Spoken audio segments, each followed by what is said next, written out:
नमस्कार मित्रांनो, मी ब्रह्मानंद मोरे आपल्या YouTube चॅनलवर तुम्हा सगळ्यांचं स्वागत करतो। बघा, एमपीएससी कंबाईन गट ब व गट क पूर्व परीक्षेची जाहिरात कधी येईल आणि परीक्षा कधी होऊ शकते, तसेच याच्या व्यतिरिक्त जे काही नवीन तयारी करणार जे काही मुलं ज्यांनी आतापर्यंत टीसीएस आयबीपीएसच्या एक्झाम दिलेल्या आहेत, ज्यांनी तलाठी वनरक्षक इतर सर्व काही परीक्षा होऊन गेलेल्या आता त्या परीक्षेमध्ये सिलेक्शन झालं नाही, त्यांना वाटते आपण कंबाईनची तयारी करावी, त्या विद्यार्थ्यांसाठी सुद्धा हा व्हिडिओ काय अत्यंत उपयुक्त असणार आहे। तर आजच्या या व्हिडिओमध्ये आपण नेमकं जाहिरात कधी येणार आहे, त्याचबरोबर ही परीक्षा कधी होऊ शकते, दिवाळी पूर्वी होऊ शकते की दिवाळी नंतर होऊ शकते, किंवा जे नवीन तयारी करणारे मुलं आहेत ते त्यांच्यासाठी कंबाईनचा नेमका अभ्यासक्रम काय आणि कोणते पुस्तकं वाचायला पाहिजे, कोणती बुक लिस्ट आपण वापरायला पाहिजे, या संदर्भात संपूर्ण माहिती आजच्या या व्हिडिओमध्ये आपण बघणार आहे। त्यामुळे हा व्हिडिओ तुम्ही काय शेवटपर्यंत बघा। सर्वात प्रथम या व्हिडिओमध्ये आपण सिलेबस काय असणार आहे, नंतर बुक लिस्ट बघणार आणि त्यानंतर नेमकी जाहिरात कधी येणार आहे याबद्दल आपण सविस्तरपणे माहिती बघणार आहोत। चला बघा, सर्वात प्रथम जे काही महाराष्ट्र अराजपत्रित सेवा गट ब आणि गट क आहे, ही पूर्वी काय गट ब ची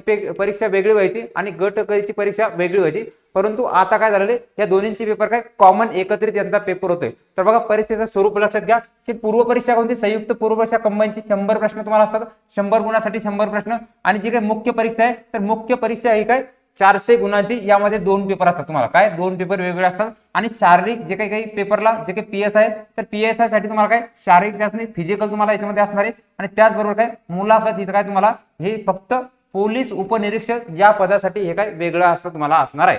त्यानंतर शारीरिक मध्ये तुम्हाला याच्यामध्ये 100 गुण असतील आणि मुलाखतचे 40 म्हणजे 60-40 चा तुमचा हा रेशो असणार आहे। त्यानंतर जे काही सहाय्यक मोटार वाहन निरीक्षक जे काही गट क मधील जे पोस्ट आहे या पदाच्या पूर्व परीक्षेकरता काय सदर अभ्यासक्रम काय आहे, मात्र स्वतंत्र मुख्य परीक्षा काय वेगळी होईल। स्वतंत्र मुख्य परीक्षा किती 300 गुणाची तुमची काय मुख्य परीक्षा असणार आहे। हे काय झालं तुमचं गट क आणि गट ब परीक्षेचं काय स्वरूप। त्यानंतर नेमका अभ्यासक्रम आहे संयुक्त पूर्व परीक्षा जी आहे आपली महाराष्ट्र अराजपत्रित गट ब आणि गट क ची पूर्व परीक्षा, याचं स्वरूप लक्षात घ्या मित्रांनो। यामध्ये सामान्य क्षमता चाचणी तुम्हाला एक पेपर असतो, कॉमन सर्वांसाठी काय एक पेपर असतो, तर यामध्ये तुम्हाला 100 प्रश्न 100 गुणांसाठी विचारले जातात। जो काही दर्जा आहे आतापर्यंत पदवीपर्यंत जो काही अभ्यासक्रम होता तर या अभ्यासक्रमावर आधारित काय तुम्हाला यावर प्रश्न विचारले जातात। तर प्रश्न कोणते तुम्हाला मराठी भाषेमध्ये सुद्धा आणि इंग्रजी भाषेमध्ये सुद्धा प्रश्न उपलब्ध असतात। 1 तास वेळ आणि सर्व काय वस्तुनिष्ठ बहुपर्यायी काय स्वरूपाची परीक्षा असते। यामध्ये तुम्हाला कुठल्याही प्रकारचं डिस्क्रिप्टिव्ह स्वरूपाचं नसते, तुम्हाला फक्त काय गोल करायचं याच्यामध्ये असते। तर बघा, यामध्ये फक्त नकारात्मक गुणदान पद्धती असते, म्हणजे एकाच 4 प्रश्न चुकला तर तुम्हाला 25% एवढे काय गुणदान पद्धती नकारात्मक याच्यामध्ये होत असतं। क्लिअर। त्यानंतर आता मूळ आपल्याला काय बघायचं अभ्यासक्रम, जे काही नवीन आहे त्यांच्यासाठी अभ्यासक्रम तुम्ही सर्वात प्रथम पेपर पूर्वी काय अभ्यासक्रम लक्षात घ्या की नेमका पेपर 1 चा एकच पेपर असतो, तर या पेपरचा नेमका अभ्यासक्रम काय आहे आणि त्यानंतर आपण काय कोणती पुस्तकं वाचायला पाहिजे हे याच्यामध्ये आपण बघणार आहोत। बघा, पहिल्यांदा इतिहास आहे, तर इतिहासामध्ये तुम्हाला आधुनिक भारताचा इतिहास तुम्हाला विचारला जाईल। बघा मित्रांनो, इतिहासाचा ज्यावेळेस अभ्यास करतोय अभ्यासक्रमामध्ये आयोगाच्या अभ्यासक्रमानुसार तुम्हाला आधुनिक भारताचा इतिहास अभ्यास आहे। विशेषतः लक्षात घ्या, शब्द काय टाकला तुम्हाला, विशेषतः महाराष्ट्राचा इतिहास, म्हणजे काय हा जेव्हा तुम्हाला आधुनिक भारताचा इतिहास समजला तर याच्यामध्ये आधारित तुम्हाला काय महाराष्ट्राचा इतिहास सुद्धा अभ्यासायचा, म्हणजे त्याच टप्प्यावर आधारित काय तुम्हाला हे महाराष्ट्राचा इतिहास विचारला जाणार आहे। त्यानंतर परत दुसरा भूगोलामध्ये तुम्हाला महाराष्ट्राच्या भूगोलाचा विशेष अभ्यास, महाराष्ट्राचा भूगोल तुम्हाला म्हणजे स्पेसिफिक जास्त करायचा आहे। याच्या व्यतिरिक्त तुम्हाला पृथ्वी काय, जगातील विभाग कोणते आहेत, हवामान, अक्षांश, रेषांश, महाराष्ट्रातील जमिनीचे कोणते प्रकार आहेत, त्यानंतर पर्जन्यमान, प्रमुख पिके कोणती घेतली जातात, शहरांचा अभ्यास करायचा आहे, नद्या आणि उद्योगधंदे इत्यादी घटक तुम्हाला काय भूगोल या विषयामध्ये तुम्हाला अभ्यासायचे आहे। क्लिअर। त्यानंतर पुढचं जो आहे मित्रांनो की नेमकं भारतीय अर्थव्यवस्था जी आहे, तर भारतीय अर्थव्यवस्थेमध्ये तुम्हाला काय काय अभ्यासायचे कंबाईनच्या दृष्टिकोनातून, यामध्ये राष्ट्रीय उत्पन्न जीडीपी वगैरे, तर हा जीडीपीचा अभ्यास तुम्हाला काय या घटकामध्ये करायचा आहे अभ्यासायचा आहे। त्यानंतर शेतीवर, उद्योग, परकीय व्यापार काय, बँक प्रणाली, लोकसंख्या, दारिद्र्य व बेरोजगारी आणि मुद्रा आणि राजकोषीय नीती, हे काय भारतीय अर्थव्यवस्थेचे अभ्यासक्रम तुम्हाला याच्यामध्ये असणार आहे। त्या अनुषंगाने काय आपल्याला अभ्यासक्रम करायचा आहे, अभ्यास आपल्याला करायचा आहे। पेपरच्या पूर्वी आपल्याला काय अभ्यासक्रम तुम्हाला माहिती असला पाहिजे। त्यानंतर शासकीय अर्थव्यवस्था कोणती असते, तर यामध्ये जसं की अर्थसंकल्प काय, लेखा परीक्षक इत्यादी घटक तुम्हाला काय भारतीय अर्थव्यवस्थेमध्ये अभ्यास आहे। त्यानंतर चालू घडामोडीमध्ये कोणकोणता अभ्यासक्रम दिलेला आहे की जागतिक तसे महाराष्ट्रासह भारतातील चालू घडामोडी, लक्षात घ्या चालू घडामोडी तुम्हाला काय जागतिक लेवलला चालू घडामोडी कोणत्या घडल्यात, महाराष्ट्र लेवलला कोणत्या चालू घडामोडी घडलेल्या आहेत, जसे व्यक्तिविशेष, निधन वार्ता, युद्ध सराव इत्यादी घटकावर तुम्हाला चालू घडामोडी प्रश्न विचारले जातात। त्यानंतर राज्यघटना, राज्यशास्त्र, तर या राज्यशास्त्रामध्ये तुम्हाला काही पंचायत राजचा भाग विचारला जाईल, नेमकं संसदीय शासन प्रणाली काय, मूलभूत हक्क कोणते, तर इत्यादी जे काही महत्त्वपूर्ण भाग आहे तर या भागावर तुम्हाला काय प्रश्न विचारले जातात राज्यघटना याच्यासोबत तुम्हाला काय पंचायत राज सुद्धा अभ्यासणं गरजेचं लक्षात घ्या काय पंचायत राज व्यवस्था। त्यानंतर सामान्य विज्ञान मध्ये तुम्हाला जसे दिले भौतिकशास्त्र रसायनशास्त्र प्राणीशास्त्र आणि वनस्पतीशास्त्र आणि आरोग्यशास्त्र एवढा भाग तुम्हाला काय जनरल सायन्स मध्ये तुम्हाला अभ्यासायचा आहे की नेमकं वनस्पती शास्त्रामध्ये वनस्पतीचं वर्गीकरण वगैरे तुम्हाला भौतिकशास्त्रामध्ये वस्तू दाब काय गोष्टी आहेत रसायनमध्ये अणु काय रेणू काय प्राणीशास्त्रामध्ये प्राण्यांचं वर्गीकरण तुम्हाला दिले आरोग्यामध्ये रोग इत्यादी संदर्भात तुम्हाला माहिती याच्या संदर्भात प्रश्न विचारले जातात। अंकगणित मध्ये तुम्हाला बेरीज वजाबाकी आहे गुणाकार भागाकार दशांक अपूर्णांक टक्केवारी इत्यादी घटकावर तुम्हाला काय प्रश्न विचारले जातात हा त्यांचा काय आयोगाचा हा अभ्यासक्रम आहे। त्यानंतर बुद्धिमापन मध्ये तुम्हाला उमेदवार किती लवकर बुद्धी चालू शकतो ब्लड रिलेशन नातेसंबंध लिटर सिरीज इत्यादी भाग तुम्हाला काय याच्यामध्ये अभ्यास आहे। त्यानंतर पुढचा जो काय हा त्याला अभ्यासक्रम की ना काय एमपीएससी कंबाईन गट ब आणि गट ग काय हा अभ्यासक्रम हे बघितल्यानंतर आपल्याला नेमकं कोणती पुस्तकं वाचायची लक्षात घ्या यासाठी आपल्याला काय कोणती पुस्तकं वाचायची बघा लक्षात घ्या कोणते पुस्तके वाचावी कोणते पुस्तके तर बघा आपल्याला जर काय फापट पसारा वाचण्यापेक्षा योग्य ते पुस्तक परीक्षा पुस्तके वाचले म्हणजे काय आपला लवकर रिझल्ट येऊ शकतो। बघा याच्या अनुषंगाने नेमकं कोणकोणत्या विषयाला कोणकोणते पुस्तकं वाचले पाहिजे तर पहिला विषय लक्षात घ्या की नेमका सामान्य विज्ञान काय बघू आपण पहिल्यांदा सामान्य विज्ञान बघा सामान्य विज्ञानचे पुस्तके वाचताना तुम्हाला लक्षात घ्या की सामान्य विज्ञान मध्ये तुम्हाला 6वी ते कितवी 12वी पर्यंत लक्षात घ्या 6वी ते 10वी पर्यंत काय तुमचे स्टेट बोर्ड म्हणजे काय शालेय पुस्तकं तुमचे वाचले पाहिजे कोणते शालेय पुस्तके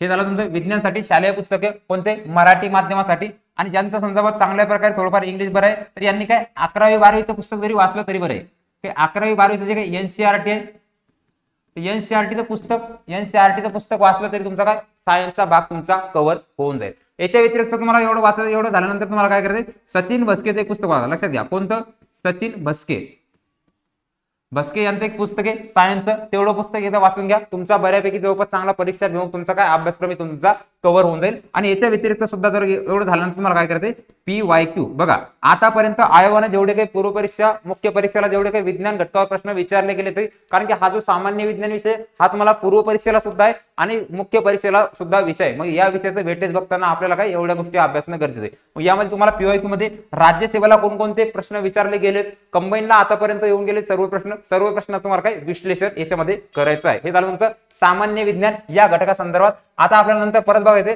की नेमकं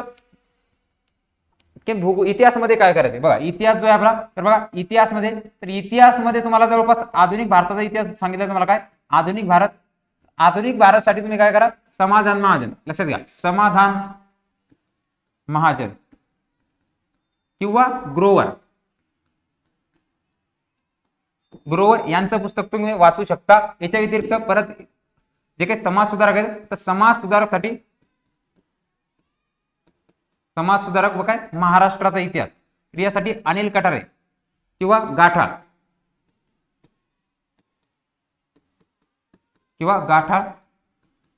यांचं पुस्तक आहे तुम्ही वाचू शकता। त्याच्या व्यतिरिक्त तुम्हाला काय करायचंय यासाठी तुम्हाला 11वी ओल्ड स्टेट बुक वाचायचंय परत कोणतं 8वीचं सुद्धा काय ओल्ड स्टेट बुक वाचणं गरजेचं आहे। बऱ्यापैकी प्रश्न तुम्हाला काय या याच्यातून तुम्हाला विचारले गेले आहेत आणि हे झाल्यानंतर तुम्हाला काय करायचंय आतापर्यंत जेवढे आलेले PYQ होतं सर्व PYQ सोडून बघणं गरजेचं आहे। रिझल्ट येण्यासाठी ह्या गोष्टी तुम्ही करायला पाहिजे। एवढं केलं तरी भक्कम झालं इतिहास संदर्भात आणि वेळवेळाला हे तुमचं काय कंबाईन साठी बोलतोय।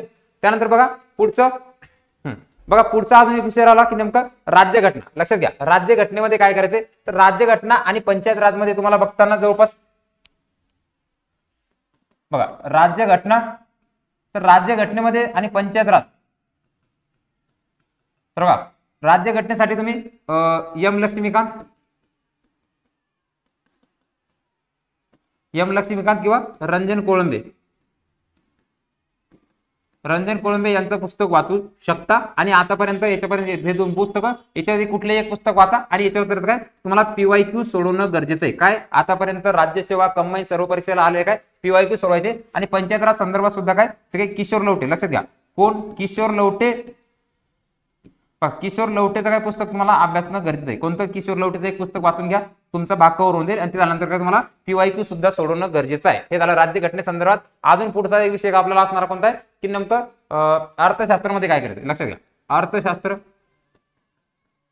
तर अर्थशास्त्रामध्ये करताना तुम्हाला 11वी आणि 12वीचं काय करायचंय, पुस्तके, कोणते शालेय पुस्तके वाचायची तुम्हाला, स्टेट बोर्डचे तुम्हाला काय पुस्तकं वाचायचे, शालेय पुस्तकं वाचणं गरजेचं आहे. त्यानंतर शालेय पुस्तकं झाले की नंतर तुम्ही एनसीईआरटी, लक्षात घ्या एनसीईआरटी सुद्धा तुम्ही वाचू शकता. एनसीईआरटी किती तुम्ही 11वी आणि 12वीचं काय तुम्हाला एनसीईआरटी वाचून घ्यायचंय. जवळपास बऱ्यापैकी कन्सेप्ट, जे बेसिक कन्सेप्ट आहे तुमचा बेसिक कन्सेप्ट काय इथून कव्हर होऊन जाईल. हे झाल्यानंतर तुम्ही काय करा, एक तर देसले, किरण देसलेचं पुस्तक वापरा किंवा रंजन कोळंबे. रंजन कोळंबे तुम्हाला अभ्यास नाही. आणि काय आर्थिक पाहणी अहवाल,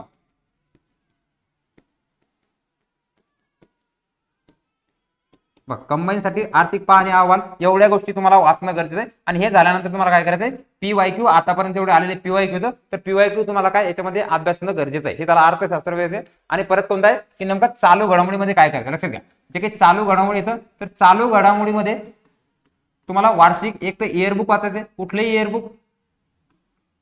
इयरबुक वाचून घ्या मागचं. त्याचबरोबर तुम्हाला काय करायचंय, पृथ्वी परिक्रमा मासिक, लक्षात घ्या पृथ्वी परिक्रमा हे काय, हे मासिक आहे.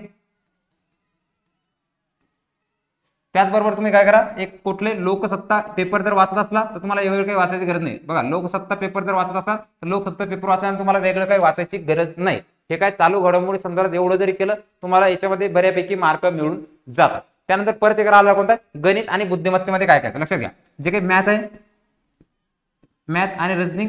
तर मॅथ रिझनिंग मध्ये तुम्हाला काय करायचं, आतापर्यंत आयोगाचे पीवायक्यू सोडवायचे. बघा आयोगाचे काय करायचे, आयोगाचे जेवढे झालेले पीवायक्यू होतं 2013 ते किती 2023 पर्यंत जे काही आलेले जे काही पीवायक्यू होतं हे सर्व पीवायक्यू काय तुम्हाला सोडवणं गरजेचं आहे. या घटकावर तुम्हाला वारंवार प्रश्न गेलेले आहेत. त्यामुळे काय करायचं तुम्हाला आयोगाचे पीवायक्यू सोडायचे. आपलं जे काही त्रिशा फाउंडेशन ऍप आहे तर या ऍपवर सर्व पीवायक्यू आपण फ्रीमध्ये टाकलेले आहेत. कंबाईनचे सुद्धा सर्व पेपर काय आपण अपलोड केलेले आहेत. त्यामुळे पेपरमध्ये व्हिडिओच्या डिस्क्रिप्शन बॉक्समध्ये त्रिशा फाउंडेशन ऍपची टेलिग्रामची लिंक दिली, तिच्यावर आपण सगळे पेपर टाकलेले आहेत. ते तुम्ही पेपरपुरी का एक वेळ वाचून बघा.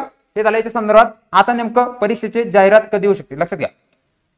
त्याच्या व्यतिरिक्त संपूर्ण सरळ सेवा करण्यासाठी मुलांसाठी आपली 29 रुपयाची ई बुक आहे. अतिसंभाव्य प्रश्न आहे त्याच्यामध्ये. महानगरपालिकेची सुद्धा एक ई बुक आहे 49 रुपयामधलं. आणि टीसीएस आयबी सुद्धा जेवढ्या परीक्षा होतात सर्व परीक्षेसाठी इंग्लिश ग्रामरचं 49 रुपयाची ई बुक आहे. आणि कंबाईन तयारी करणाऱ्या विद्यार्थ्यांसाठी आपली एमपीएससी कंबाईन पूर्व मुख्यची काय भारतीय अर्थशास्त्र बॅच आहे 999 रुपयाची बॅच आहे. फक्त प्रीची जर बॅच घेतली तर 499 रुपयामध्ये काय संपूर्ण अभ्यासक्रमाची काय रेकॉर्डेड स्वरूपाची अत्यंत दर्जेदार अशी स्वरूपाची काय आपली भारतीय अर्थव्यवस्थेची बॅच आहे.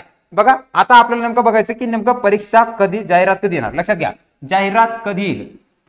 बघा जाहिरात कधी येईल मित्रांनो, तर जाहिरात जवळपास जो काही सप्टेंबर आहे तर सप्टेंबरचा काय पहिला आठवडा, लक्षात घ्या सप्टेंबरचा काय फर्स्ट वीक पर्यंत जाहिरात येईल. याच्यामध्ये नाही चाली तर किती लास्टला आपलं काय 15 सप्टेंबर, लक्षात घ्या 15 सप्टेंबर पर्यंत काय तुमची कंबाईनची जाहिरात येऊन जाईल. आणि जर कंबाईनची जाहिरात जर आली 15 सप्टेंबर पर्यंत तर पेपर कधी होईल तुमचा, दिवाळीपूर्वी पेपर होऊ शकतो. लक्षात घ्या दिवाळीपूर्वी तुमचा पेपर होऊ शकतो.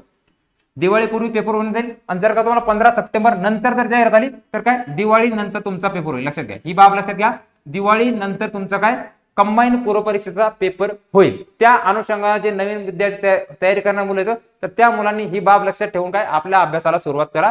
ज्यांनी आतापर्यंत टीसीएस आयबीपीएसच्या जेवढ्या काही एक्झाम झालेल्या जवळपास त्यांचा जीके जीएसचा जो काही बऱ्यापैकी भाग काय तुमचा कव्हर झालेला आहे. मॅथ रिजनिंगचा सुद्धा बऱ्यापैकी भाग कव्हर झालेला आहे. त्यामुळे जास्तीत जास्त विद्यार्थ्यांनी काय करा तो सुद्धा फॉर्म भरण्याचा प्रयत्न करा. शक्यतो इकडे यश नाही मिळालं तिकडे ते तुम्हाला 100% यश मिळू शकतं. मित्रांनो भेटूया एका नवीन व्हिडिओमध्ये. तोपर्यंत नियमितपणे काळजी घ्या, नियमितपणे अभ्यास करा.